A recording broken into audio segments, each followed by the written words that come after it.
ధర్మరాజు గారి యొక్క మిత్రులు, పెద్దలు, హితులు మొదలైన వాళ్ళు ఒక మాట చెప్పారు.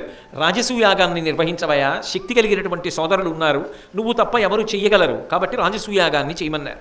ఆయన సంభారములన్నీ తీసుకొచ్చాడు. పరమాద్భుతంగా రాజసూయాగాన్ని సంకల్పం చేశారు. ఇంట్లో ఒక పెద్ద కార్యం జరుగుతోందనుకోండి, ఆ కార్యం జరుగుతున్నప్పుడు పెద్ద పెద్ద పనులు ఒక్కొక్కరికి ఒక్కొక్కటి ఇస్తారు. ఏదో ఎదురుగుండా కనబడ్డారు కదా అని పిలిచి మీరు చెయ్యండి అన్నరుగా. ఆ రంగంలో అనుభవం కలిగిన వాళ్ళయి ఉండాలి, ఆ రంగంలో నైపుణ్యం ఉన్న వాళ్ళయి ఉండాలి, శక్తి కలిగిన వాళ్ళయి ఉండాలి. వాళ్ళకి కదువు అప్పచెప్పాలి. అందుకే దానములు, దక్షిణలు అంటే యజ్ఞం చేసేటప్పుడు ఇవ్వవలసినటువంటి దాన్ని దక్షిణ అంటారు. దానము అంటే వచ్చినటువంటి పెద్దలందరికీ కూడా ఇచ్చేటటువంటి కానుకలకు దానములు అంటారు. ఇవి వాళ్ళ వాళ్ళ శక్తిని బట్టి ఇవ్వాలి. అందరికీ ఒకలా ఎలా ఇస్తారు? ఒక మహానుభావుడు వస్తాడు, ఆయనకి ఒకలా ఇవ్వాలి. ఇంకొక ఆయన వస్తాడు, ఆయనని ఒకలా గౌరవించాలి. అసలు గౌరవం లేకుండా ఎవరిని పంపించకూడదు, అందరినీ గౌరవించాలి. కానీ స్థాయిల్ని బట్టి ఉంటుంది ఆ గౌరవం అన్నది. కాబట్టి ఇది ఎవరికి ఎటువంటి గౌరవం జరగాలి, ఎవరెవరికి ఏ గౌరవం చేసేటప్పుడు ఏ బహుమానముల ద్వారా గౌరవించాలి, ఎవరికి శాలువా కప్పాలి, ఎవరికి దండయ్యాలి, ఎవరికి ఎటువంటి బహుమానాలు ఇవ్వాలి, ఎవరికి పంచల్సా పెట్టాలి, ఎవరికి చీర కూడా పెట్టాలి, ఎవరి గురించి ఓసారి సభలో కూడా చెప్పాలి, ఇవన్నీ స్థాయి భేదాలు ఉంటాయి కదా. మరి ఆ స్థాయి భేదాన్ని నిర్ణయం చేయవలసిన వాడెవరు అంటే కృపాచార్యుల వారికి ఇచ్చాడు ధర్మరాజు. కృపాచార్యుల వారికి ఇచ్చి మీరు దానములను దక్షిణలను మీరు నిర్వర్తించండి అని చెప్పాడు. అలాగే కార్యాకార్యములు అంటే చెయ్యవలసినవేవి, చెయ్యకూడనివేవి ఇది ఎవరు చెప్పాలి? శాస్త్రము తెలుసున్న వాళ్ళు చెప్పాలి. అందుకే దానికి పెద్దలైనటువంటి భీష్మాచార్యుల వారిని, ద్రోణాచార్యుల వారిని పెట్టాడు. ద్రోణుడు గురువు, భీష్ముడు ఇంటి పెద్ద, కాబట్టి వారు చెప్పాలి. రే ఇది చెయ్యి, ఇది చెయ్యాలి, నువ్వు ఇది వదిలేయకూడదని చెప్పాలి, ఇది అక్కర్లేదు ఇది చెయ్యకు అని చెప్పాలి.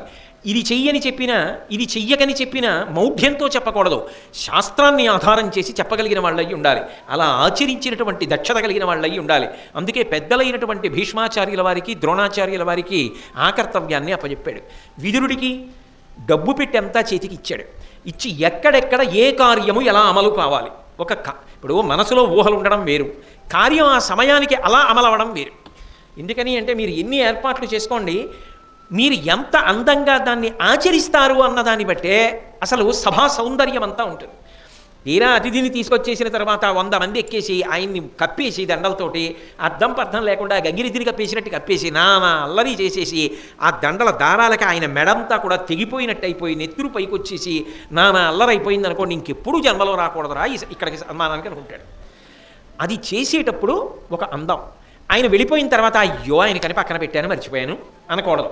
చాలా ఇళ్లలో చూడండి పెళ్ళి అవుతుంటే బట్టలు పేర్లు రాసి పెట్టుకుంటారు, కానీ ఆ పెట్టే కనపడదు, అదే కనపడదు సమయానికి. అప్పటికి ఏ గౌరవం నిలబడాలో అది అప్పుడు కనపడదు. ఎప్పుడు కనపడతాయంటే వాళ్ళు వెళ్ళిపోయాక ఇవన్నీ కనపడతాయి. మళ్ళీ తర్వాత వాళ్ళ ఇంటికి వెళ్ళాలి.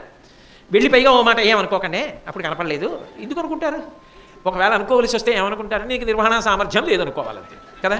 అందుకే ఒక కార్యానికి వ్యూహరచన చేయడం వేరు, చేసిన వ్యూహరచన అమలు చేయగలిగినటువంటి ప్రజ్ఞావంతుడు ఉండాలి. అంటే ఇంతమందిని తన కనుసన్నలలో శాసించగలిగిన వాడై ఉండాలి. పరుగులు తీయక్కర్లేదు, ఆయన అలా కనుసన్న చేశాడంటే అంతే, కార్యం జరగాలి. అటువంటి శక్తి కలిగిన వాడై ఉండాలి. ఎవరికి ఇవ్వాలా పదవి? విదురుడికి ఇచ్చాడు. విదురుడు కార్యభారాన్ని స్వీకరించాడు. చేసి ఆయన పదార్థ వినియోగం అంతా విదురుడి చేత చేయించాడు.